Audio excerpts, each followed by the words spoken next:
बिस्मिल्लाहिर्रहमानिर्रहीम। इय्याका नअबुदु व इय्याका नस्तईन। Thank you so much. Upper GIT के ऊपर आपका बहुत ज़्यादा प्यार आया। मैं एनालिटिक्स चेक कर रहा था, उसके अंदर कुछ कमेंट्स थे कि सर लोअर जीआईटी भी जो है ना करवा दें।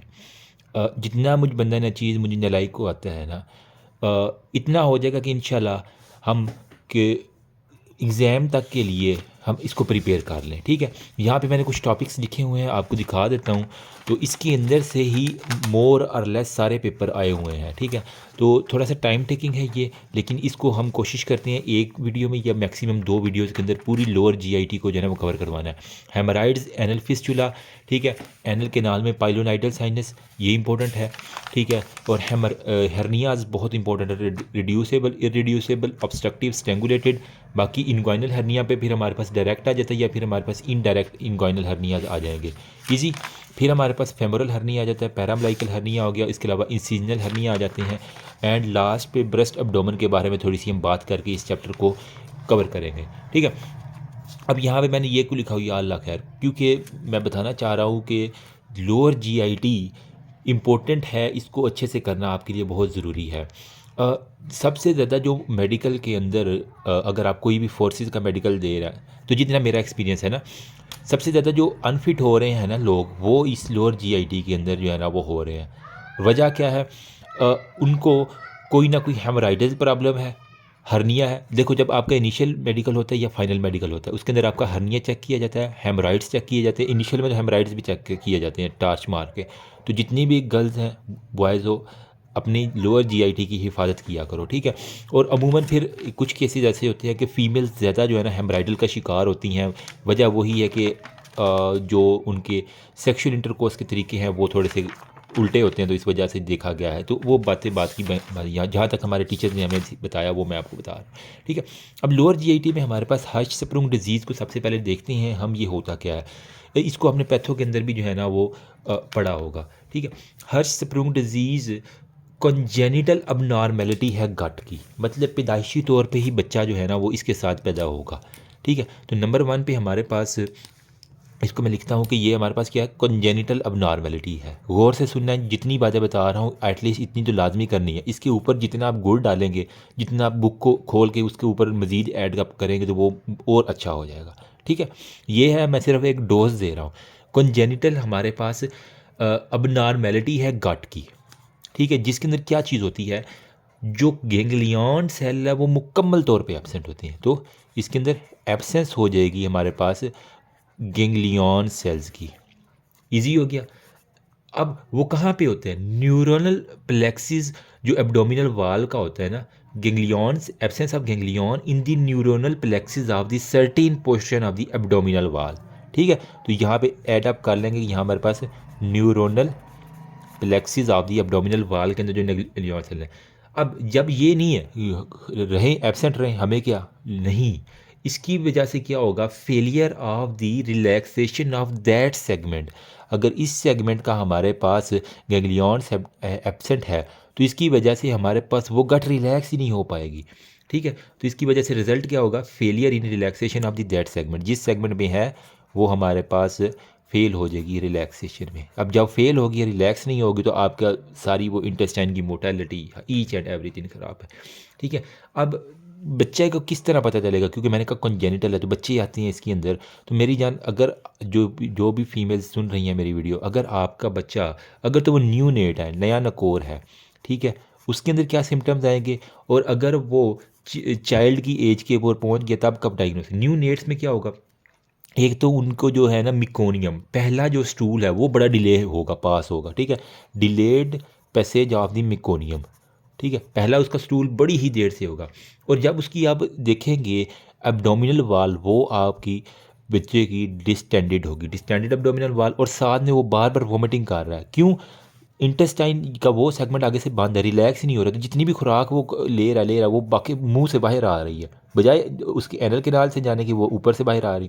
जब यहाँ पे जमा होगा तो उसका पेट सारा यूं डिस्टेंडेड आगे की तरफ हुआ होगा, ठीक है। और उसकी वजह से क्या होगा, जो पहला बच्चा फीसिस करता है जिसे मिकोनियम कहते हैं, वो भी नहीं वो कर पाएगा। तो ये चंद एक चीज़ें हैं जो आपको पता होनी चाहिए कि अगर वो न्यू नेट है तो उसको किस तरह आपने चंद पॉइंट्स के ऊपर जो है ना वो डायग्नोस कर लेना करना है। लेकिन अगर वो हमारे पास चाइल्ड है, ठीक है, तो उनके अंदर क्या होगा, अगर आपके बच्चे को क्रोनिक कॉन्स्टिपेशन रहती है, मतलब वो कम्बोर्ड पे बैठा हुआ चीखता रहता है कि मुझे पोटी नहीं आ रही, ये आ रहा है, तो क्रोनिक कॉन्स्टिपेशन का अगर वो शिकार है, ठीक है, साथ में उसका डिस्टेंडेड एब्डोमेन है, पेट आप देखते हैं फूला हुआ है लेकिन उसको कब्ज़ चल रही है, ठीक है, और साथ में वो उसकी ग्रोथ के ऊपर भी बहुत फेलियर टू ग्रो है, मतलब उसकी ग्रोथ भी आपको यूँ लग रहा है कि रुकी हुई है। बाकी उसके साथ के बच्चे अच्छे खासे खा पी रहे हैं, एक्टिव है, लेकिन वो हमेशा कब्ज़ की शिकायत के साथ पेट उसका फूला हुआ। कोई आता कहता है कितना मोटा हो गया है, एक्चुअल में वो मोटा क्या, उसकी ग्रोथ ही बेचारे की रुकी हुई है। तो ये हमारे पास चिल्ड्रन के अंदर टिपिकल सिनेरियो आ जाते हैं। अच्छा, अब पता तो चल गया आपको कि ये हिस्ट्री के ऊपर। अब इसके अंदर आपने डायग्नोसिस कैसे करना है, कैसे हमें पता चलेगा कौन सा सेगमेंट जो है ना ब्लॉक है। तो सिंपल सी बात है, जीआईटी के ऊपर मैंने चंद एक बातें पहले वाली वीडियो के अंदर बताई, जिन्होंने वो पहली वीडियो देखी उनके लिए अब ईजी होगा कि आप ना बेरियम एनीमा कर लो, ठीक है। एनीमा क्या होता है, हम उसके जो एनल केनाल है पिछवाड़े से हम एक लिक्विड सा मटेरियल डालते हैं, ठीक है, उसके अंदर हम क्या डाल देते हैं, बेरियम, तो उससे हम कहते हैं बेरियम एनीमा। तो वहाँ से हम डालते हैं, वो अनीमा नीचे से उसकी एनल किनार से जो है ना वो घूमता घुमाता जाएगा, और हम साथ में पिक्चर ले रहे होते हैं। जहाँ पे जाके वो बेरियम एनीमा इकट्ठा होना शुरू हो जाना, आपको पता चल जाता है कि इस सेगमेंट के अंदर मसला है। तो ये हमें पता था कि कौन सा सेगमेंट कंट्रैक्टेड है और कौन सा प्रॉक्सिमल उसका सेगमेंटेड जो है ना डायलेटेड। जहाँ पे जो रुकेगा वहाँ पे कंट्रैक्शन होगी, और उसके ऊपर जो है ना अगर वो जाएगा एनीमा तो वो सारी इंटेस्टाइन डायलेटेड होगी, वजह वहाँ पे सारा फीकल मटीरियल इकट्ठा हुआ। तो बेरियम एनीमा नहीं भूलना। लोअर जीआईटी में बेरियम एनीमा आप मोस्टली केसेस में कर दिया करते हो, ठीक है। फिर आप एनोरेक्टल मैनोमीट्री, ठीक है, मतलब आपने वहाँ का प्रेशर जो है ना वो चेक कर लेना होता है कि कितना सेंस ऑफ प्रेशर है। तो एनोरेक्टल मैनोमीट्री, एक आपने एनीमा याद रखना है, एक आपने मैनोमीट्री याद रखना है। आया कहाँ पे आपका प्रेशर ज़्यादा लग रहा है, कहाँ पे वो कंट्रैक्टेड है, वो आप चीज़ डालेंगे। फिर आप क्या करेंगे, फुल थिकनेस रेक्टल बायोप्सी भी आप कर सकते हैं, ठीक है, फुल थिकनेस रेक्टल बायोप्सी, ठीक है। आप रेक्टल बायोप्सी कर लोगे तो आपके पास वो सिनेरियो आ जाएगा। अब यहाँ पे मैं आपको दिखा देता हूँ, ये देखो। अब देखो यहाँ पे सपोज करें अगर लोअर जीआईटी की हम बात कर रहे हैं, यहाँ पे एब्सेंस ऑफ द गैंग्लियन है, तो जब यहाँ से आप एनीमा देंगे, ठीक है, तो जहाँ जहाँ पे वो फंसा हुआ होगा वहाँ वहाँ से आपको जो है ना पता चल जाएगा वहाँ से कंट्रैक्टेड है। तो आप इसके अंदर क्या क्या डालेंगे, एक तो एनोरेक्टल मैनोमीट्री, नंबर सेकंड पे आप क्या करेंगे, बेरियम एनीमा, नंबर थर्ड पे आप क्या करेंगे, फुल थिकनेस रेक्टल। यहाँ से एक चीज़ वो सेगमेंट उसका उतना छोटा सा काट के उसको देख लेंगे, उसकी बायोप्सी कर लेंगे तो आपको पता चल जाएगा ये फलाना है। तो जहाँ से कॉन्ट्रैक्टेड है उससे पीछे सारी की सारी आपको ये डायलेटेड सी चीज़ मिल जाएगी। आगे वो बिल्कुल सुकड़ा हुआ होगा, पीछे सारा डायलेटेड होगा, उसका एब्डोमेन इसकी वजह से डिस्टेंडेड हो जाएगा। सिंपल सी बात है, कुछ है मुश्किल इसके अंदर। तो ये आपने करना। ट्रीटमेंट क्या करना है, अब ट्रीटमेंट यही है कि जहाँ पे ब्लॉकेज है इस हिस्से को यहाँ से इतना सा पकड़ के काट दो जिस सेगमेंट में गैंग्लियन है ही नहीं। आपने बायोप्सी ली, आपको पता चलेगा फलां से लेके फलां सेगमेंट तक जो है ना इसका है ही नहीं, उस हिस्से को काट दो, ना रहेगा बांस, ना बजेगी बांसुरी, जो नॉर्मल हिस्से उन्हें आपस में जोड़ दो। सिंपल सी बात है। तो अब क्या करती है, surgical rejection of the A ganglionic segment. तो ट्रीटमेंट में आपने ट्रीटमेंट लिखने का सेम वही प्रोसीजर फॉलो करना है। हिस्ट्री एग्जामिनेशन, वो इन्वेस्टिगेशन वाला जो है, history examination, general investigation, specific investigation. और जब ट्रीटमेंट भी की बात आएगी तो आपने जनरल ट्रीटमेंट, एक तो कंजर्वेटिव ट्रीटमेंट, फिर नंबर सेकंड पे मेडिकल ट्रीटमेंट, फिर नंबर थर्ड पे सर्जिकल ट्रीटमेंट। तो 3 हेडिंग आपने लाजमी बनानी है। तो यहाँ पे क्योंकि अब पूरा सेगमेंट हमें निकालना है, मेडिकल हिस्ट्री का हमारे पास नहीं है, तो हम सर्जिकल रिसेक्शन कर देंगे उस पार्ट की, ठीक है। हमेशा ये इन्वेस्टिगेशन और ट्रीटमेंट को हेडिंग 4 एटलीस्ट हेडिंग लाजमी बनाना, अगर अच्छे नंबर लेने, कुछ भी नहीं है तो 4 हेडिंग तो आपने लाजमी बनानी है ना, ठीक है। तो सर्जिकल आप क्या करेंगे, रिसेक्ट कर देंगे जो एक गैंग्लियोनिक सेगमेंट है ना उसको, ठीक है। तो जब वो ना रहेगा बांस, ना बजेगी बांसुरी, तो आपके जो हेल्दी सेगमेंट है उनको आपस में जोड़ दो ईजिली, अब बाकी सारी मोटेलिटी ठीक है, बच्चा ठीक हो जाएगा, ठीक है। ये था हमारे पास हश्तप्रंग डिजीज़ के बारे में, होपफुली इतना काफ़ी है। अच्छा, नेक्स्ट हमारे पास, क्योंकि हमने 1 आध घंटे के अंदर जितना मैक्सिमम है वो कवर करना है, तो अल्सरेटिव कोलाइटिस के बारे में बात करना है। ये भी आपने पैथों के अंदर बड़ा पड़ा होगा। ये है आइटिस है, तो नाम में ही आपको काम नज़र आ रहा है। Chronic inflammation of the colon, नाम में ही काम मैंने बता दिया। Chronic inflammation of the colon, simple सी बात है। कोलोन अलॉन्ग विद कोलोन से आगे फिर नीचे क्या है, रेक्टम है, ठीक है, उसकी कर देना। और वो पीरियडिकली जो है ना वो हमारे पास होता है। और ये स्टार्ट कहाँ से होता है? रेक्टम से, फिर ये ऊपर ऊपर जाता है। Extend upward does not involve full thickness of wall, ठीक है, लेकिन ये हमारे पास शैलो अल्सर से बना देगा, ठीक है। ये रेक्टम से बेसिकली स्टार्ट होता है और ये ऊपर क्या होता है? लार्ज इंटेस्टाइन, ठीक है, हमारे पास। तो क्या था? Ascending colon, transverse colon, descending colon, और फिर हमारे पास रेक्टम हो गया, और फिर वो हमारे पास सारे का सारे सिग्माइड कोलोन और एनल केनाल जो है ना यहाँ पे हमारे पास है। तो यहाँ से क्या है कि रेक्टम से शुरू होकर ये ऊपर की तरफ जो है ना इसने ट्रैवल करना है। और ये हमारे पास पूरी थिकनेस नहीं लेकिन पार्शियल थिकनेस करता है, और वहाँ पर हम इसने शैलो से अल्सर बना देते हैं। जिसकी क्लिनिकल फीचर क्या होती है? अगर आपको अल्सरेटिव कोलाइटिस का पता है ना, तो आप पढ़ा हुआ पहले, तो आपके आता है पक्का इसका सिनेरियो है ब्लडी डायरिया। ब्लडी सिविलियन होते हैं, तो वहीं से याद है। ये इसके ऊपर मुझे बड़ी हेट मिली है कसम से।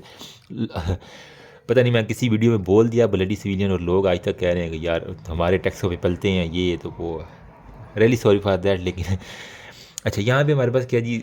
ब्लडी डायरिया होगा, ठीक है, और उसके अंदर हमारे पास क्या होगा जी? म्यूकस आ जाती है, ठीक है। ब्लडी डायरिया और म्यूकस हमारे पास ये। नंबर सेकंड पे हमारे पास क्या होगा?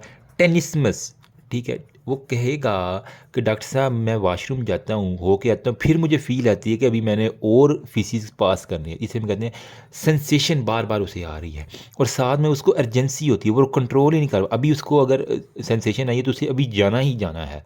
बेशक वो ड्राइविंग कर रहा है, बेशक वो कोई एक्सरसाइज कर रहा है, वो कहेगा नहीं मैंने तो जाना ही जाना, टॉयलेट जाना। अर्जेंसी बहुत है। जब ये अगर वर्सन हो जाए तो ये प्रॉक्सिमली जो है ना वो अपवर्ड ऊपर जाकर रेक्टम तक जाएगा। अब यहाँ पे वो कह रहे हैं कि इसकी क्लासिफिकेशन जो है ना वो हमारे पास की गई है। उसको हम कहते हैं मॉन्टीरियल क्लासिफिकेशन ऑफ द सेवेरिटी। इसकी सेवेरिटी के ऊपर वो कह रहा है हमने जो है ना इसको क्लासीफाई किया हुआ है। तो वो क्लासिफिकेशन को उसने नाम दिया हुआ है बुक के अंदर MONTREAL, मॉन्टीरियल। आई थिंक ये कोई साइंटिस्ट है, ठीक है, उसको क्लासीफाई किया हुआ। एक उसने कहा कि हमारे पास हो सकती है अल्सरेटिव प्रोक्टाइटिस, ठीक है, अल्सरेटिव प्रोक्टाइटिस हो सकती है। नंबर सेकंड पे लेफ्ट साइडेड अल्सरेटिव कोलाइटिस, और एक हमारे पास होती है राइट साइडेड अल्सरेटिव कोलाइटिस। अगर वो ये देखो ना, ये असेंडिंग है, ये ट्रांसवर्स कोलोन है, ये डिसेंडिंग कोलोन है, ये रेक्टम हो गया, ये एनल केनाल है। वो कह रहा है अगर वो सिर्फ लिमिटेड कर रह जाए रेक्टम तक, ऊपर ना जाए, तो उसको हम कहेंगे कि ये अल्सरेटिव प्रोक्टाइटिस है, ठीक है। अगर लिमिट है रेक्टम तक, ये टिल रेक्टम तक है। अगर वो लिमिटेड बिलो दी स्प्लेंचनिक फ्रैक्चर हो, ठीक है, अगर वो लिमिटेड हो बिलो स्प्लेंचनिक फ्रैक्चर, ठीक है, तो इसे हम कहेंगे लेफ्ट साइडेड। अगर वो बिहाइंड दी स्प्लेनिक फ्लैक्सर के बिहाइंड चला जाए तो इसे हम कहेंगे कि ये राइट साइडेड है। स्प्लेनिक फ्लैक्सर बेसिकली है क्या? यूँ कह लें कि एक शार्प सा बेंड है जो कनेक्ट करता है ट्रांसवर्स कोलोन को डिसेंडिंग कोलोन से, ठीक है। यहाँ पे जो बेंडिंग है ना, इसको वो स्प्लेनिक फ्लैक्सर, इसके ऊपर स्प्लीन है ना, तो यहाँ से याद कर लो कि स्प्लेनिक फ्लैक्सर जो एक बेंड है। अगर वो सिर्फ यहाँ तक है हमारे पास रेक्टम तक, तो ये अल्सरेटिव प्रोक्टाइटिस है। अगर ये ऊपर चला गया लेकिन ये स्प्लेनिक फ्लैक्सर के तक ही रहा, इससे ऊपर नहीं गया, बिहाइंड नहीं गया, तो ये हमारे पास लेफ्ट साइडेड है, ये लेफ्ट बन रही है ना। फिर अगर वो राइट साइड की तरफ जा रहा है, मतलब बिहाइंड दी स्प्लेनिक फ्लैक्सर जा रहा है, तो ये हमारे पास क्या होगा? ये हमारे पास हो जाएगा जी एक्सटेंसिव अल्सरेटिव कोलाइटिस, ठीक है। तो इसको वो कह रहा है कि लेफ्ट साइड, इसको राइट साइड, या इसको दूसरा नाम उसने दिया हुआ है एक्सटेंसिव हमारे पास अल्सरेटिव कोलाइटिस है। ये अब मतलब कितना ख़तरनाक अब हद तक फैल चुका है, ठीक है। अब इसकी वो कहता है कि डायग्नोज कैसे करेंगे आप? सिंपल, आप ब्लड सीपी चेक कर लो सबसे पहले, ठीक है। General history examination, general investigation, specific investigation, ये 4 चीज़ें बना लेना। उसके बाद आप डायग्नोसिस में लिख लेना कि ब्लड सीपी आपने करवानी है, ताकि हमें पता चल जाए कि एनीमिया हुआ है कि नहीं हुआ, ठीक है। सीरम एल्ब्यूमिन देखेंगे वो कम होगा आपको, ठीक है, एल्ब्यूमिन का लेवल बहुत कम होगा। एक्सरे अब्डोमेन जब आप करेंगे तो आपको जो ट्रांसवर्स कोलोन है ना, इसकी सारी की सारी पीछे तक वो डायलिटेशन आपको मिल जाएगी, ठीक है। तो वहाँ पे कोई साइन ऑफ परफोरेशन भी मिल सकता है एक्सरे के ऊपर, तो वो सारी की सारी डायलिटेशन और साइन ऑफ परफोरेशन आपको इसके अंदर मिल जाएगी। अलॉन्ग विद आप क्या करवाओगे? बेरियम एनीमा जो है ना वो आप करवा लोगे, नीचे से आप डालोगे उसके, ठीक है, पिछवाड़े से, तो एनीमा, इसे हम बेरियम एनीमा कहते हैं, ठीक है। फिर वो कह रहा है कि जो भी म्यूकोजल चेंजेस हैं, लॉस ऑफ रिस्टोरेशन या सूडोपोलिप्स हैं, वो भी हमें ये बेरियम एनीमा में दिए। फिर सिग्माइडोस्कोपी करवा लोगे आप, एक स्कोप डालोगे सिग्माइड को, और वो सारे के सारे सिग्माइडोस्कोपी आप करोगे ना, तो इसके अंदर आपको हाइपरेमिक म्यूकोजा मिलेगा with change and bleeding on touch. जब उसको टच करते हैं तो वहाँ से ब्लीड होता है, तो सिग्माइडोस्कोपी के अंदर ये आपको मिल जाएगा। फिर आप कोलोन के अंदर डालोगे तो कोलोनोस्कोपी उसको हम कहेंगे, ठीक है। ये इन्वेस्टिगेशन ऑफ चॉइस है कोलोनोस्कोपी अल्सरेटिव कोलाइटिस के लिए पक्की, ठीक है। फिर आप उसको अब सस्पिशियस है आपको लेकिन कंफर्म करना है तो आप वहाँ से एक बायोप्सी निकाल लो, ठीक है। और फिर आप स्टूल एग्जामिनेशन कर लो कि आया कोई पैरासाइट और बैक्टीरिया तो नहीं साथ इन्वॉल्व, तो वो आप देख लोगे, ठीक है। वो कह रहा है कि इन केसेस के अंदर जो नोट करने वाली बात है, कैंसर का रिस्क बहुत ज़्यादा हो जाता है, तो इनको फिर हम ईयरली कोलोनोस्कोपी जो है ना वो करते हैं कि आया कि कितनी डिस्प्लास्टिक चेंजेस हुई है। समझ रहे मेरी बात? हर साल हमें फिर इनको करनी पड़ती है कि इनका कैंसर का रिस्क आया कि कितना मेटाप्लेजिया हो चुका है, तो उसके लिहाज से हम करनी है। तो ट्रीटमेंट अब क्या करनी है जनाब, आपको कंफर्म हो गया जी बंदे को अल्सरेटिव कोलाइटिस है, तो मेरी जान इसकी ट्रीटमेंट यहीं पे आई थिंक मुझे ये लिख देना चाहिए यहाँ पे, ठीक है। तो ट्रीटमेंट डिपेंड करता है, अगर तो माइल्ड है, ठीक है, या फिर सवेयर है, या फिर वो कह रहा है हमारे पास फ्लूमिनेंट डिजीज़ है। फ्लूमिनेंट क्या होता है? अगर वो बहुत हद तक जो है ना वो ख़तरनाक हद तक है। माइल्ड में हम क्या करते हैं, इसके अंदर हम कहते हैं कि इसके अंदर अमाइनो सेलिसाइक्लेट याद है, यूँ कह लें कि अम्मी जो है ना उसकी वो बड़ी फ़िक्र करती है जिनको अल्सरेटिव कोलाइटिस और कोरोन डिजीज़ होता है, ठीक है। तो उसके अंदर हमारे पास एक ड्रग है मिसेलाजीन, MESALAZIN, मिसेलाजीन। ये क्या है? अमाइनो ग्लाइकोसाइड है, ठीक है। ये हम अल्सरेटिव कोलाइटिस और कोरोन डिजीज़ की अंदर भी कुछ कंडीशन में देते हैं। ये हेल्प क्या करती है, जो रेडनेस और स्वेलिंग है ना और उनकी जो हीलिंग है उनको प्रमोट करती है। रेडनेस को रोकती है, स्वेलिंग को रोकती है, और वहाँ पे हील करवाने में तो अम्मी जो है ना वो हमेशा हील करवाती है। तो यहीं से मैंने याद किया वो कि हीलिंग के लिए अमाइनो सेलिसाइक्लेट में सेलाजीन जो है ना वो अब इसके अंदर जो इसके साथ आप क्या ऐड करते हो, ओरल 5 अमाइनो सेलिसाइक्लिक एसिड, ठीक है। 5 ओरली आप अमाइनो सेलिसाइक्लिक एसिड, ठीक है, वो आप देते हो अगर तो लेफ़्ट कोलोन इन्वॉल्व है, ठीक है। फिर वो कह रहा है आप इसके अंदर प्रेडनिसलोन भी जो है ना वो आप इसके अंदर डाल दोगे अगर डिजीज़ के रिस्पॉन्ड नहीं कर रहा, और साथ में आप मेंटेन क्या करना है, मेसेलाजीन को बार बार मेंटेन करना है, तो आपका ट्रीट काफ़ी हद तक ये रुक जाती है। हमने बेसिकली आइटस है ना इन्फ्लामेशन को कंट्रोल करके हीलिंग करवानी, तो मेसेलाजीन यही कर रही है। अगर लेकिन अगर ये सवेयर हो गई है, ठीक है, तो सवेरिटी के अंदर आपने 5 अमाइनो सेलिसाइक्लिक एसिड तो देना है, साथ में आपने ओरल भी देना है और साथ में आपने टॉपिकल भी देना है। टॉपिकल भी देना और ओरल ये दोनों आपने देने, साथ में स्टीराइडल ड्रग जो है ना उसको लाजमी शुरू करवानी है। फिर अगर वो रिस्पॉन्ड नहीं कर रहा, ठीक है, तो हम ओरल स्टीराइड से नहीं कर रहा तो आप उसको आईवी स्टीराइड लगा दो, लेकिन आपने स्टीराइड लाजमी लगाने हैं, ठीक है। अगर वो बार बार कर रहा है रिलैप्स तो फिर आप उसका साइक्लोस्पोरिन भी ऐड कर दोगे, तो ये हमारे पास है। फिर लास्ट पे है फ्लूमिनेंट डिजीज़। तो ऐसे पेशेंट को अब आप घर में ट्रीट नहीं कर सकते या सिंपल ओपीडी में, आप इसको एडमिट करोगे हॉस्पिटल में सबसे पहले, क्योंकि ये बहुत हद तक जो है ना ये वीक हो चुका होगा। एडमिट करके पहले आईवी फ्लूइड उसको लगाओगे, ठीक है, रिससिटेट करोगे, एंटीबायोटिक्स शुरू में लगा दोगे, उसके बाद आप उसको आईवी स्टीराइड दोगे, ठीक है। 3 दिन तक आप उसको वेट करोगे, अगर 3 दिन तक वो रिस्पॉन्ड कर गया तो ठीक है, अगर नहीं रिस्पॉन्ड कर रहा तो फिर आप उसको साइक्लोस्पोरिन या इन्फ्लुएंजीमैब जो है ना वो उसको साथ में आप लगा दोगे, ठीक है। अगर फिर भी रिस्पॉन्ड कर रहा है फिर आपने जाकर उसकी सर्जरी करनी है, ठीक है। डायरेक्ट सर्जरी नहीं कर देनी, डिपेंड करता है सेवेरिटी के ऊपर। तो फिर वो तब स्टीराइडल भी आपने सारी दवाइयाँ दे ली है तो वो नहीं हो रहा, तो उसके अंदर वो कह रहा है कि हमारे पास सर्जरी कर देंगे, ठीक है। अब यहाँ पे उसने कहा कि रिस्टोरेटिव प्रोटोकोलेक्टमी एक उसने लफ्ज़ लिखा हुआ है, इसके अंदर वो कह रहा है कि ऐसा प्रोसीजर है जिसके अंदर हमने अनास्टमोस बनाना है किसका, इलियम का एनल किनाल के साथ, लेकिन इसके अंदर हम क्या करते हैं उसके जो एनल स्फिंक्टर हैं वो स्पेयर कर लिया करते हैं, ठीक है। मतलब अब उसके स्फिंक्टर तो नहीं ना हमने तबाह करने, तो जो इलियम है ड्यूडेनम, जेजिनम और ileum, third part of the small intestine, अगर पूरी लार्ज इंटेस्टाइन इन्वॉल्व है फ्लूमिनेट के अंदर सर्जरी करनी है, तो इसके अंदर वो उसने प्रोसीजर लिखा हुआ है जिसको उसने क्या नाम दिया हुआ है, फ्लूमिन, इसको यार रिस्टोरेटिव, मतलब रिस्टोर करना है, रिस्टोरेटिव प्रोटोकोली प्रोटोकोलेक्टमी, ठीक है, प्रोटोकोलेक्टमी हो गया, रिस्टोरेटिव प्रोटोकोलेक्टमी। इसके अंदर हम क्या करते हैं, एक ऐसा प्रोसीजर है जिसके अंदर हमने उसके जो एनल स्फिंक्टर हैं नीचे वाले वो बचा लेने हैं और इलियम को डायरेक्ट एनल के साथ जो है ना वो नास्टमोस का दरमियान वाली चीज़ें उड़ा देनी है। ठीक है, यहाँ पे अगर मैं आपको दिखा दूँ तो ये देखो, इस प्रोसीजर में देखो उसने एनल स्फिंक्टर जो है ना वो उसको बचा के बाकी जो आपस में नास्टमोस कर दिया है ना, तो यही है कि हमने जो है ना ये अनास्टमोस कर दिया यार, ज़्यादा नहीं दिखानी फिर बाद में मसला बन जाए। ठीक है, तो ये हो गया। अगर इसकी आप वीडियो देख लेंगे तो ज़्यादा अच्छा है, लेकिन अगर नाम याद रख लेंगे तो आपका बेहतर है।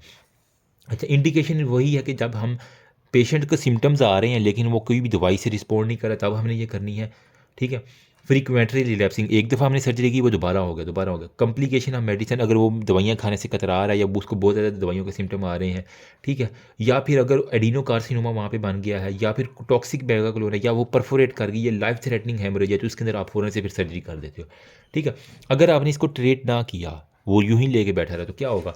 टॉक्सिक डायलिटेशन, इतनी हद तक डायलिटेट हो जाएंगी उसकी जो लार्ज इंटेस्टाइन है कि वो टॉक्सिकली हो, एब्डोमन परफोरेट, हेमरेज और रिस्क ऑफ कैंसर उसके अंदर मेरी जान बहुत ज़्यादा हो जाएगा। ठीक है, तो कैंसर को आपने हमेशा बनाना है। ठीक है, यहाँ पे वो कह रहा है कि हमारे पास कुछ एक्स्ट्रा इंटेस्टाइनल मैनिफेस्टेशन भी अल्सरेटिव कोलाइटिस के तहत देखेंगी, जिस तरह बंदे को आर्थराइटिस हो सकता है। ठीक है, आयराइटिस, आयरन के एरिथीमा नोडोजम हो सकता है, सिक्लियोरोजिंग कोलेंजाइटिस, लीवर के ऊपर उसके जो है ना वो इफेक्ट आ सकते हैं। तो बस ये बता देना। नेक्स्ट हमारे पास है जी कोरोन डिजीज़।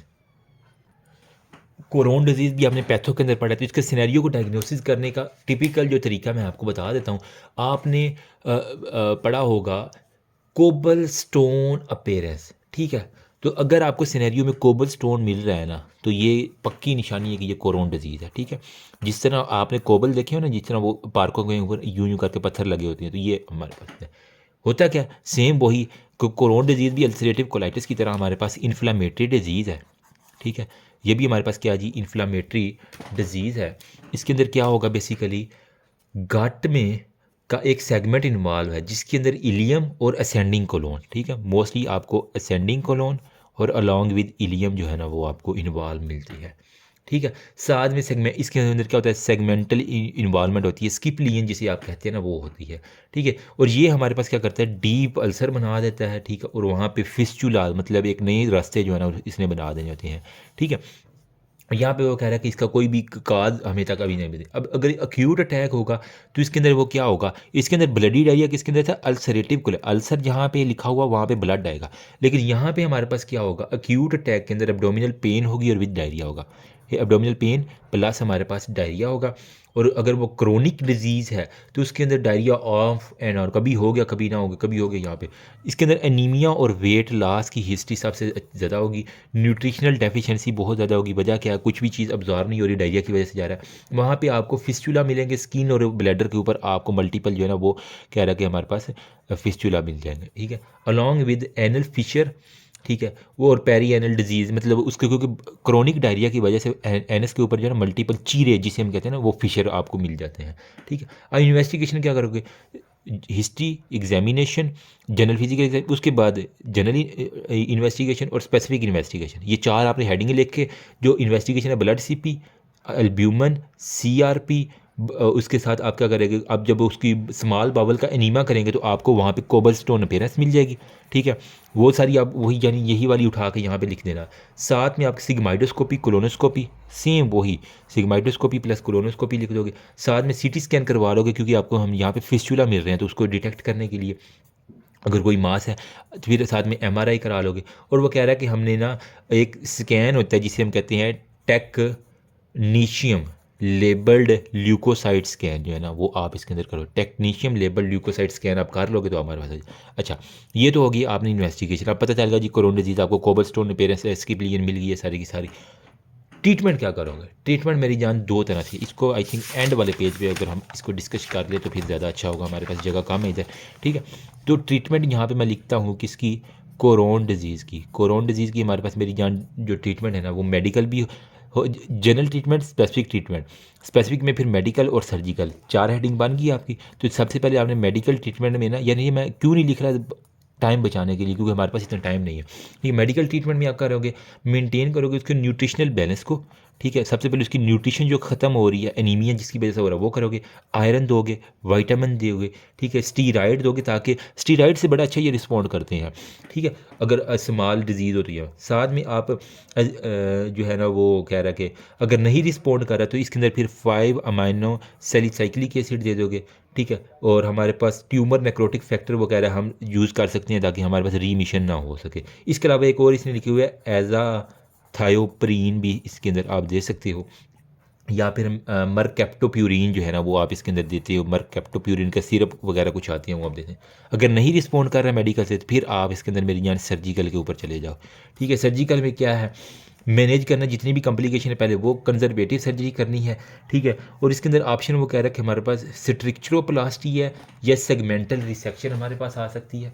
ठीक है, तो सर्जिकल ऑप्शन हमारे पास मुख्तलिफ हैं। सबसे पहले आप कंजर्वेटिव सर्जरी करोगे। ठीक है, जितनी भी चीज़ें हैं उसके अंदर हमारे पास क्या है, स्ट्रिक्चरोप्लास्टी, जो स्ट्रक्चर है सिर्फ उसी को जो है ना वो छेड़ोगे, स्ट्रिक्चरोप्लास्टी हो सकती है। सेगमेंटल, जो सेगमेंट है उसकी रिसेक्शन कर दो, सेगमेंटल रिसेक्शन हो गया। नंबर थर्ड पे इलियोसिकल रिसेक्शन, ठीक है, रिसेक्ट करनी है, इलियोसिकल रिसेक्शन, जहाँ पे कोबल स्टोन है कड़क करके निकालो। फिर टेम्परेरी लूप इलियोस्टमी आप इसके अंदर कर सकती हैं, लूप के अंदर इलियोस्टमी जो है ना वो आप कर सकती हैं। प्रोटो कोलेक्टमी कर सकती हैं। ठीक है, प्रोटो कोलेक्टमी कर सकते हैं और रिपेयर कर सकते हैं जो एनल फिस्चुला है ना, जहाँ पे हमने कहा ना इसके अंदर फिस्चुला बहुत ज़्यादा बनती है, तो उसको एनल फिस्चुला को लाजमी आपने साथ में रिपेयर करना है। तो ये हमारे पास होता है जी जो अल्सरेटिव कोलाइटिस और कोरोन डिजीज़ के बारे में बातें थी। अगर आपसे कभी कभार डिफरेंस अगर एग्जामिनर पूछ लेते हैं बेटा अल्सरेटिव कोलाइटिस आप 4th ईयर में पढ़ के आए हो क्या होता है, तो फिर बंदे को थोड़ा सा होता है। लेकिन मैं आपको यहाँ पे एक छोटा सा चार्ट दिखा देता हूँ। अमूमन बुक के अंदर भी पढ़ा होता है, पास्ट पेपर की बुक के अंदर बड़े अच्छे बने होते हैं, लेकिन यहाँ से देख लो अल्सरेटिव कोलाइटिस CU आ रहा था, मतलब ये कोलोन तक मोस्टली है, वरना फिर हमने उसकी जो सिवेरिटी थी वो हमने देखी थी कि वो स्प्लेनिफ्लेक्चर तक आ रही है। ये क्या है, कोलोन, इलियम, जेजिनम और ड्यूडिनम तक जो है ना वो हमारे पास जा रहा है। फीवर होता है, एब्डोमिनल पेन होता है। इसके अंदर हमारे पास ब्लडी डायरिया हो रहा था। ठीक है, इसके अंदर ऐसा जो वो इस तरह की कोई चीज़ नहीं है। बाकी यहाँ पे टर्मिनल इलियम है, अल्सरेटिव में हमारे पास वही है ब्लडी डायरिया। यहाँ पे हमारे पास कोरोन में स्किप लियन मिलती है, यहाँ पे नहीं मिलती। यहाँ पे वो कह रहे हैं स्ट्रिक्चिंग साइन होता है। बाकी ये लेड पाइप साइन जो है ना इसके अंदर अल्सरेटिव कोलाइटिस में, अल्सर में हमारे पास लेड आएगा। ठीक है, बाकी वो कॉम्प्लिकेशन आपको पता है सारी, इतनी ज़्यादा आई थिंक मुझे बताने की ज़रूरत नहीं है। ठीक है, अमूमन यहाँ पे स्किप लियन किसके अंदर है, कोरोन के अंदर है। कॉन्टीन्यूस इसके अंदर रहता है, अल्सरेटिव कोलाइटिस के अंदर होती हैं। सिंपल सी बात है, नॉन जेटिंग ग्रेनुलोमा, यहाँ पे कोई ग्रेनुलोमा नहीं बनता। ट्रीटमेंट में कार्टिकोस्टेरॉइड, 5 अमाइनो सैलिसाइक्लिक एसिड, 5 मतलब अम्मी ने जो है ना वो करने हैं कोरोन और अल्सरेटिव कोलाइटिस को ट्रीट। ठीक है, ब्लडी डायरिया इसके अंदर सिंपल म्यूकस और वोमिटिंग वगैरह वो सारी इसके अंदर आप इसके अंदर डाल देंगे। ठीक है, बाकी एक्स्ट्रा क्लोड जो है ना वो देख लेना, कोई इतनी नहीं है। नेक्स्ट हमारे पास जो टॉपिक है वो है जी मेरी जान मैकस डाइवर्टिकुलम। नेक्स्ट जो हमारे पास है ना वो है मेरी जान मैकस डाइवर्टिकुलम। पहले एक डायग्राम देखो, ये है जी बेसिकली है स्मॉल इंटेस्टाइन मोस्टली इन्वॉल्व है। ठीक है, अमूमन एसिम्टोमेटिक रहती है, लेकिन अगर ज़्यादा हो जाए तो फिर सिम्टम आ जाते हैं। क्या है ये, डायलिटेशन है विट्लो इंटेस्टाइनल डक्ट, जो एम्ब्रियो पढ़ के आए हैं ना उनको पता हो। ठीक है, failure of vitello intestinal duct obliteration in 5th और 6th, जब आपके पेट के अंदर बेबी होगा 5 से 6 वीक का। ठीक है, इंट्रा एम्ब्रियोनिक लाइफ के अंदर जो विट्लो इंटेस्टाइनल हमारे पास डक्ट है वो ख़त्म हो जाती है। लेकिन अगर वो फेल हो जाए, ख़त्म, फेलियर टू ओब्लिटरेट, तो वो वहाँ पे रहेगी और वो बच्चा उसके साथ ही पैदा हो जाएगा। तो इसकी वजह से हमारे पास क्या होगा, persistence of the fistula in the anti mesenteric border of the terminal ileum. तो टर्मिनल इलियम के ऊपर आपको एक ये फिस्टुला टाइप एक चीज़ मिल जाती है जिसे हम कहते हैं Meckel's diverticulum. The most simplest definition मैंने आपको बताई है इसकी, कि यूँ कह लें कि कॉमन कंजेनिटल अबनॉर्मली है स्मॉल इंटेस्टाइन की। वजह क्या है, incomplete obliteration of the vitelline duct जो है, जिसमें हम ओम्फेलो मिजेंटेरिक डक्ट भी कहते थे ना एम्ब्रियो, जिसको अगर याद हो। ठीक है, जो इसके अंदर हमारे पास होता है। अब यहाँ पे कह रहा है कि इसकी वजह से क्या होगा, डार्क रेड जो है ना वो ब्लड आपको इंटेस्टाइन से मोस्टली जो है ना मिल जाया करता है। इसके लिए आपने एक बड़ा ही इंपॉर्टेंट क्वेश्चन आता है, व्हाट इज़ रूल ऑफ 2। तो मैकस डाइवर्टिकुलम मतलब मोटा जो है वो 2 नंबरी करता है। ठीक है, तो इसके अंदर हमने रूल ऑफ 2 याद रखना है बस। अगर ये याद है तो मेरा पुत्र आपका सारा हो। इंसिडेंस 2% लोगों में है। ठीक है, हाफ सिम्टोमेटिक है अंडर 2 ईयर तक। ठीक है, 2 साल के बच्चे most. Located in 2 feet proximal to ileocecal, ileum और जहाँ पे सीकम आ रहा है इससे प्रोक्सिमली 2 फीट। ठीक है, 2 feet proximal to ileocecal junction ठीक है, ICJ मैं लिख रहा हूँ। फिर मेल टू फीमेल रेशो इसकी कितनी है, 2:1, मेल ज़्यादा कॉमन है, और 2 टाइप्स ऑफ म्यूकोजा इसके अंदर जो है ना वो प्रेजेंट होता है। तो रूल ऑफ 2 आ गया, 2 ईजी।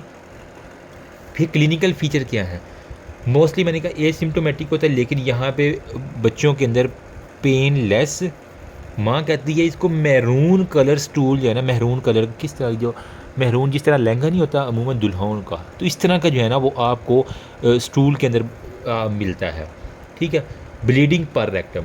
फिर severe pain in the abdomen, उसको वो कहता है कि पेट में दर्द होती है along with fever plus vomiting. ठीक है, अगर साथ में इन्फेक्शन भी चल रहा है, और साथ में इंटेस्टाइनल ऑब्स्ट्रक्शन भी हो सकती है, इंटरसेप्शन, एक इंटेस्टाइन दूसरे के ऊपर चढ़ सकती है या वॉल्वुलस हो सकती है, वो आगे देखते हैं। डायग्नोसिस किस तरह करेंगे, आपको अगर ये मैरून कलर स्टूल मिल गया, हिस्ट्री लिया 2%, ये सारा आपको मिल गया, तो आप इसके अंदर फिर डायग्नोस क्या करेंगे। इसको पक्का करने के लिए स्मॉल बावल को आप फॉलो करेंगे, जहाँ पे डिफेक्ट है वो देखोगे। तो यहाँ पे वो कह रहा है कि टेक्नीशियम 99 जो है ना, ठीक है, स्कैन वो करवा लोगे, जहाँ पे एक्टोपिक म्यूकोजा है ना, ठीक है, वो आपको दिख जाएगा टेक्नीशियम स्कैन के ऊपर। साथ में आप एंजियोग्राफी करवा लोगे, जहाँ पे ब्लीडिंग साइट है वो आपको लोकेट हो जाएगा। सिंपल सी बात है। ठीक है, अब आपको पता चल गया ट्रीटमेंट क्या करनी है आपने। अगर 4 कंडीशन आपके पास पेशेंट प्रेजेंट कर सकता है मेकल्स डायबिटिकुलम के साथ, या तो वो एसिम्टोमेटिक हो सकता है, ठीक है, सिम्टम्स नहीं है, बस उसको जो है ना कभी कभार वगैरह मैरून, तो उसको लीव इट एज सच। अगर एसिम्टोमेटिक है तो कोई छेड़छाड़ी की ज़रूरत नहीं है, वो कुदरती तौर पे खुद ब खुद ठीक हो जाएगा। एक वक्त आएगा जब वो जवानी के ऊपर पहुंचेगा। अगर ऑब्स्ट्रक्शन आ रही है, ठीक है, उसके अंदर, तो फिर आप क्या करेंगे, रिलीव दी ऑब्स्ट्रक्शन और उस इलियल सेगमेंट को रीसेक्ट कर दो जो उसको ऑब्स्ट्रक्ट कर रहा है। तो उस इलियल सेगमेंट को 2 फीट प्रॉक्सिमल हमने कहा ना यहाँ पे होता है, तो उस एरिया को ही पकड़ के रीसेक्ट कर दो, ना रहेगा बांस, ना बजेगी बांसुरी, ना रहेगी ऑब्स्ट्रक्शन। ईजी। फिर नंबर 3 पे अगर इन्फेक्शन भी इसके अंदर आ रहा है, ठीक है, तो आप क्या करोगे, इंस्पेक्ट करोगे अपेंडिक्स को भी और साथ में इलियम को भी, और उस लिहाज से आप करोगे। लेकिन अगर सिर्फ प्रेजेंटेशन सिर्फ ब्लीडिंग है, कहता है कि सिर्फ मेरी ब्लीडिंग ही आती है और कोई नहीं है, एसिम्प्टोमेटिक में ब्लीडिंग भी कभी कभार ही आती है लेकिन उसको नहीं आती मोस्टली, तो अगर वो ब्लीडिंग आ रही है तो जो डाइवर्टिकुला है उसको सबसे पहले आपने रिसेक्ट करना है, ठीक है, और इलियल सेगमेंट है उसको रिसेक्ट कर दो, और साथ में एक अनास्टमोस बना दो ताकि वो हमारे पास जो है ना वो ब्लड लॉस कलेक्शन जो है ना वो हमारे पास ठीक हो। बस ये इतना मेकल्स डायबिटिकुलम के बारे में I think more than enough है। बाकी आप बुक से एक दफ़ा रीड करना लाजमी, तो आप जो चीज़ छोटी बहुत रह गई है वो आप इसके अंदर कवर कर लोगे, ये एटलीस्ट पता होना चाहिए। नेक्स्ट हमारे पास है जी कोलोनिक डाइवर्टिकुला। कोलोन में herniation of the colonic mucosa in small patches. यूँ कहने को डाइवर्टिकुला यही है कि herniation of the colonic mucosa.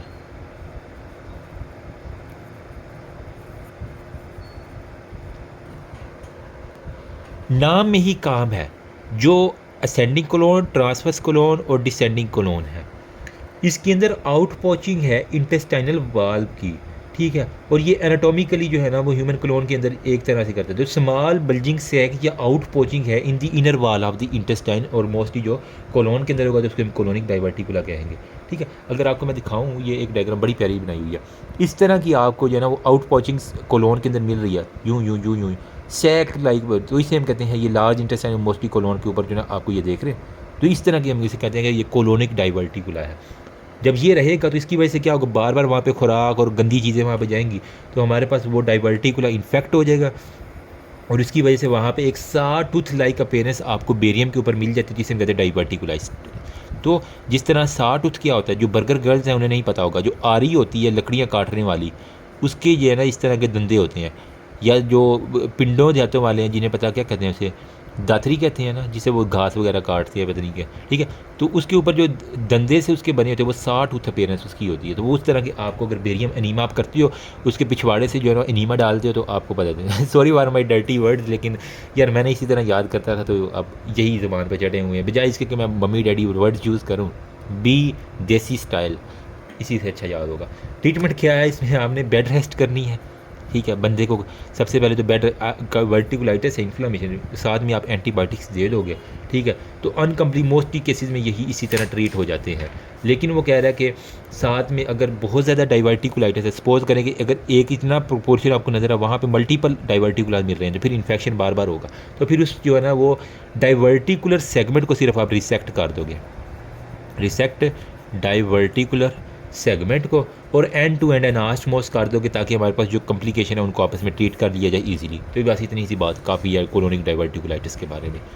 मज़ा आया कि नहीं आया?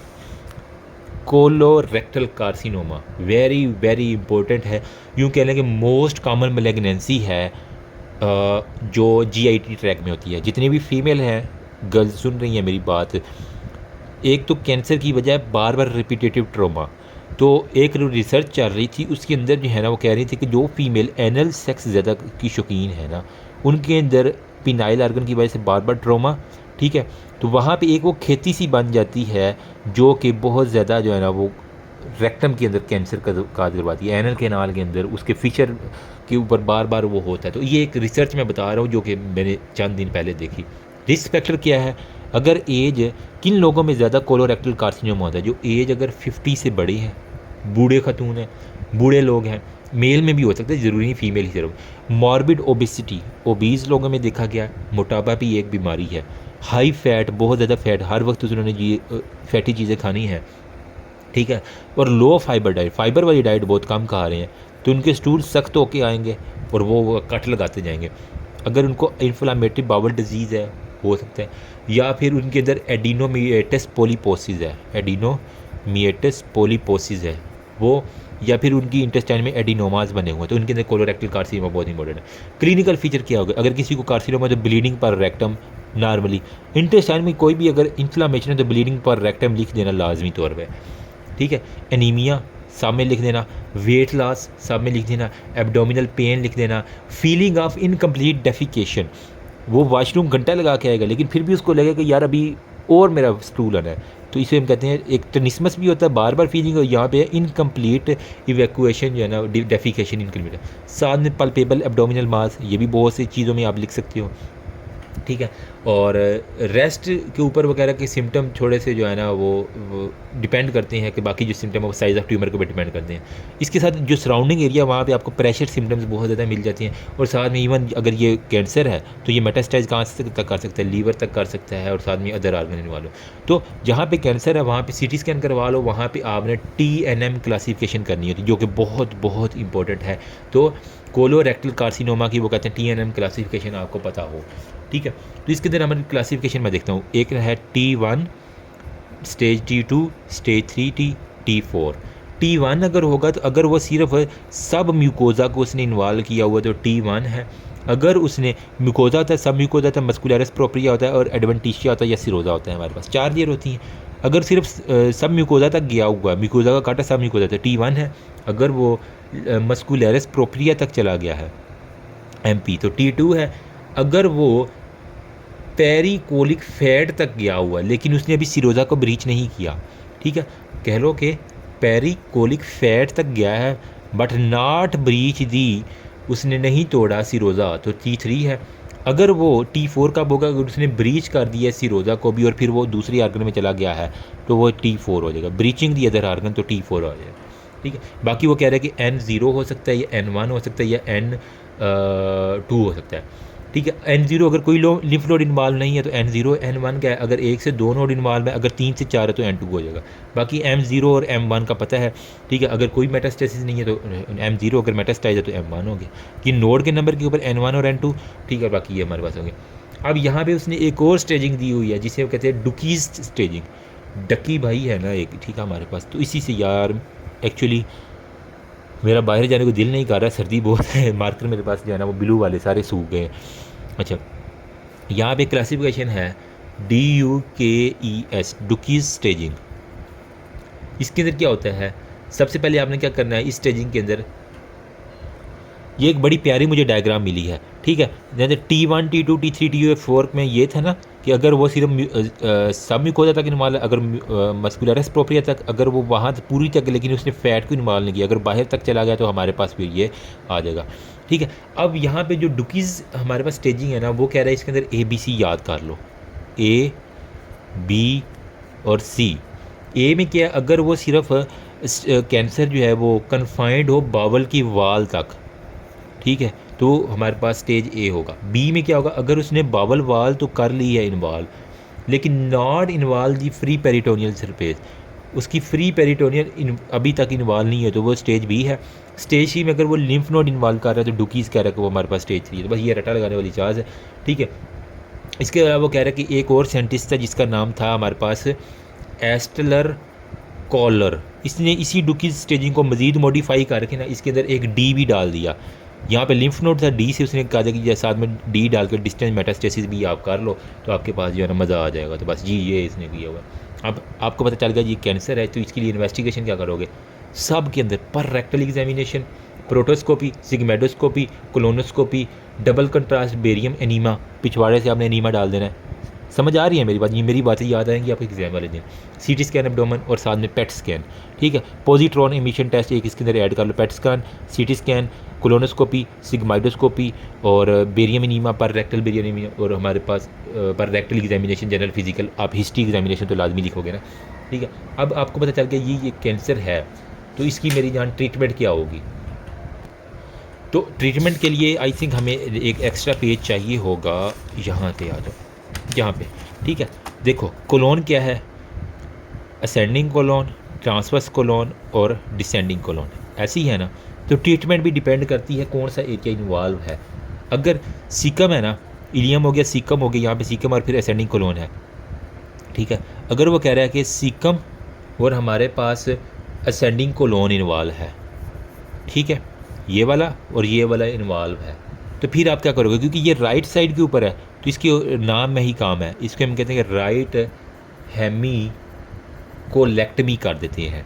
मतलब यहाँ पे जो डिस्टल इलियम है वो आपने रिमूव कर दिया, सीकम रिमूव कर दिया, असेंडिंग कोलोन रिमूव कर दिया, और प्रोक्सिमल ट्रांसवर्स कोलोन, यहाँ से जहाँ से ट्रांसवर्स कोलोन शुरू हो रहा है ये इतना एरिया, इसे हम कहते हैं right hemicolectomy. Ileum, caecum, ascending colon और प्रोक्सिमल जो ट्रांसवर्स कोलोन है ये रिमूव किया, तो इसे हम कहेंगे राइट हेमिकोलेक्टमी। मज़ा आया, ठीक। अगर वो कह रहा है हेपेटिक फ्लैक्चर, यहाँ पे हमारे पास अब ये जो मोड़ आ रहा है, हेपेटिक फ्लैक्चर भी इन्वॉल्व है, ठीक है। यहाँ पे था असेंडिंग कोलोन और सीकम, अब अगर साथ में ये हेपेटिक फ्लैक्चर भी इन्वॉल्व हो रहा है कैंसर के अंदर, और ट्रांसवर्स कोलोन भी आपके पास इन्वॉल्व हो रहा है, तो ये सेकंड इसके लिए हमारे पास होगा, ठीक है।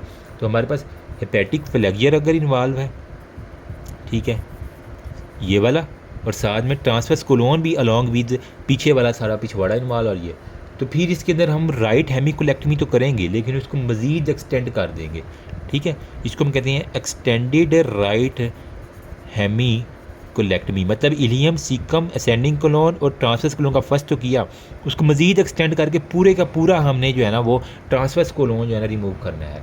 तो हेपेटिक फ्लैक्चर और ट्रांसवर्स कोलोन सारे का सारा रिमूव करना है, तो आपका ये होगा एक्सटेंडेड राइट हेमिकोलेक्टमी। ये सिंपल राइट हेमिकोलेक्टमी था, ये एक्सटेंडेड हो गया।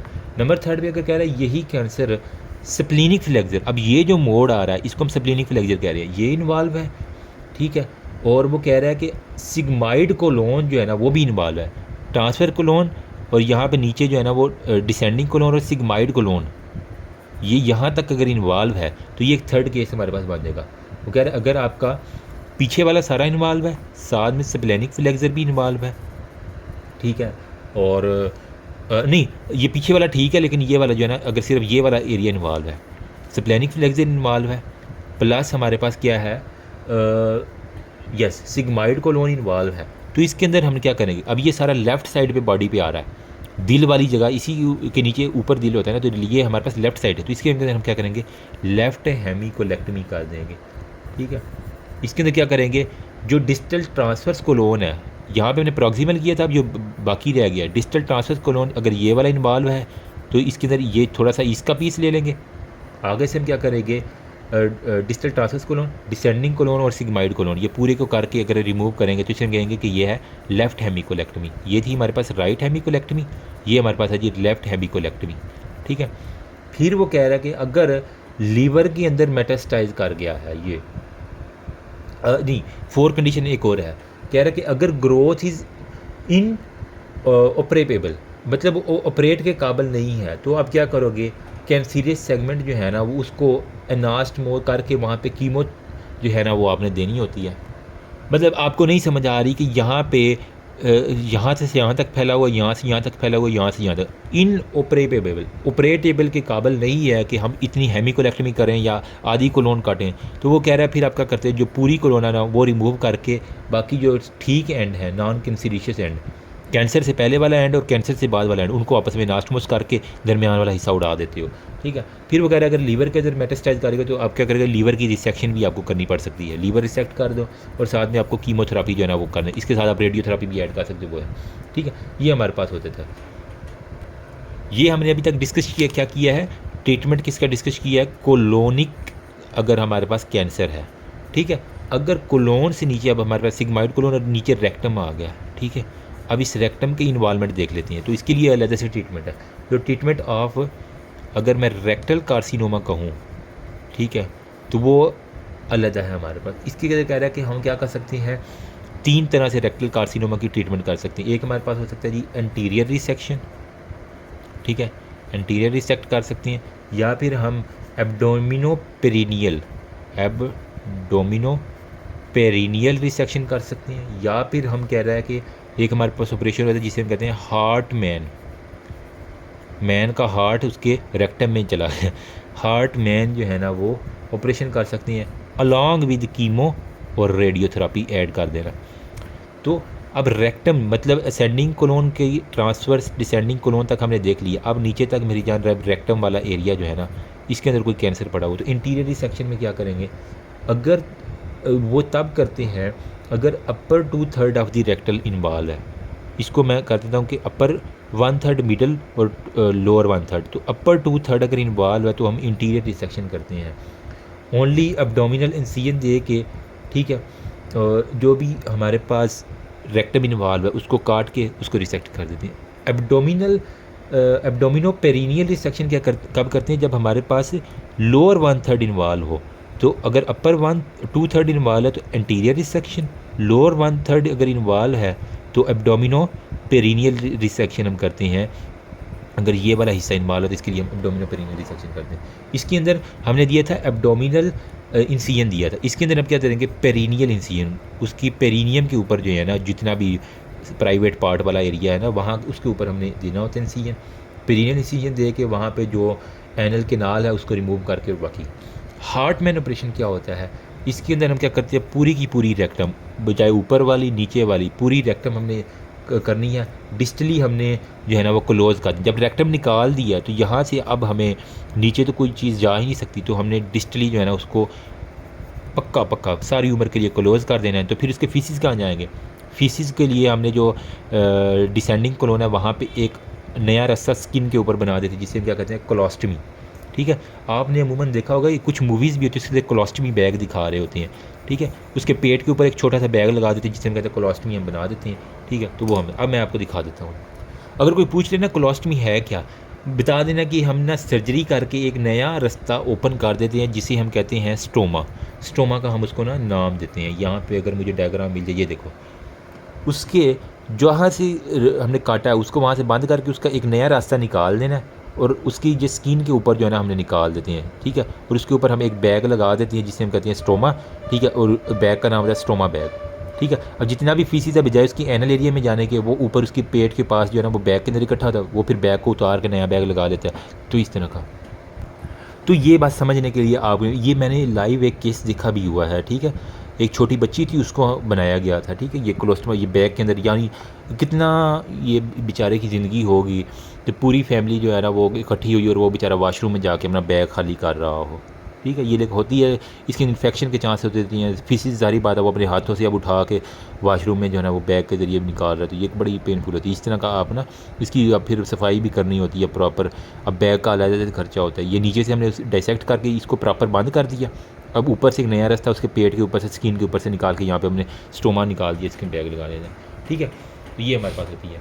अब वो कह रहा है कि इलियोस्टमी की कुछ टाइप्स भी होती हैं, मतलब वहाँ पे हमने कोलोस्टमी की थी, मतलब कोलोन को हमने बाहर निकाला था। अब अगर वो कह रहा है कि अगर हम इलियम को बाहर निकालना हो तो इसे हम कहेंगे इलियोस्टमी। स्ट्रोमा हम कंस्ट्रक्ट करते हैं bridging loop of the small intestine का, ठीक है। दूसरे हम कहते हैं इलियोस्टमी, मतलब इसके अंदर हमने अब इलियम वाली जो जगह है ना, वहाँ से सारे का सारे, ये देख रहे हो, इस जगह पे अब हमने यहाँ पे कोलोन के लिए कोलोस्टमी यहाँ पे बनाई थी, इलियोस्टमी यहाँ पे बनेगी, इलियम इस जगह पे होती है ना, तो यहाँ पे इसकी कुछ टाइप्स होती है इलियोस्टमी की। वो कह रहे हैं हम लूप इलियोस्टमी कर सकते हैं, या फिर हमारे पास डबल बैरल इलियोस्टमी होती है, या एंड इलियोस्टमी होती है। तो ये 3 टाइप्स हैं, बस इसको LDE से याद करो, लूप, डबल या एंड इलियोस्टमी।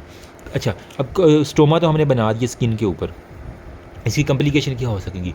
ओपन करना है लूप, स्मॉल इंटेस्टाइन सीधी सीधी बाहर आ रही है बैक के अंदर, ठीक है, तो डायरिया उसको बहुत ज़्यादा होता है। सारी बात है, जब आगे से वो सही जज़ब ही नहीं होगा तो वो अमूमन उसको डायरिया रहता है। स्किन की एक्सकोरिएशन हो जाती है, इलियम या कोलोन प्रोलैप्स कर सकता है, ठीक है। स्टीनोसिस हो, कभी कभार वो बंद हो जाता है, कभी ऑब्स्ट्रक्ट हो जाता है, फिर वो डॉक्टर के पास भी चले जाते हैं, कभी कभी ब्लीड करना शुरू कर देता है, कुछ कंटेंट ऑफ वाउंड वहाँ से स्पिल आउट कर जाते हैं। तो ये हमारे पास कुछ इसके होते हैं, ठीक है। तो ये हमारे पास होती है जी रेक्टल कार्सिनोमा के बारे में जो इंपॉर्टेंट बातें थी मैंने आपके साथ शेयर कर दी हैं।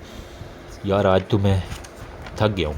अच्छा, नेक्स्ट हमारे पास है जी इंटेस्टाइनल ऑब्स्ट्रक्शन। ये नेक्स्ट वीडियो से ना करें, नेक्स्ट वीडियो में कोशिश करता हूँ कि पूरी का इंटेस्टाइनल ऑब्स्ट्रक्शन, इंटरसेप्शन, थोड़ा सा मैंने रात का डिनर भी करना है, तो वो फिर ठंडा हो गया तो फिर मसला हो जाएगा। अपेंडिक्स मास है, ठीक है, और क्या रहता है, एनल केनाल, ये बड़ा मज़े का, पाइलोनाइडल साइनस मैं बताऊँगा इसके अंदर, और हर्निया है, और इंग्वाइनल हर्निया है, और फेमरल हर्निया है, और हो जाएगा इंशाल्लाह। नेक्स्ट वीडियो में आ जाओ, उसके अंदर हम इंशाल्लाह सारे करते हैं। बाकी दुआओं में याद रखना।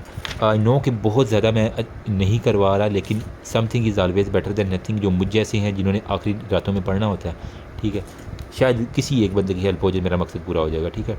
दुआ में याद रखना, वीडियो को लाइक, चैनल को subscribe, just like a typical YouTuber कर रहे। बाकी मिलते हैं नेक्स्ट वीडियो में। थैंक यू, अल्लाह हाफ़िज़।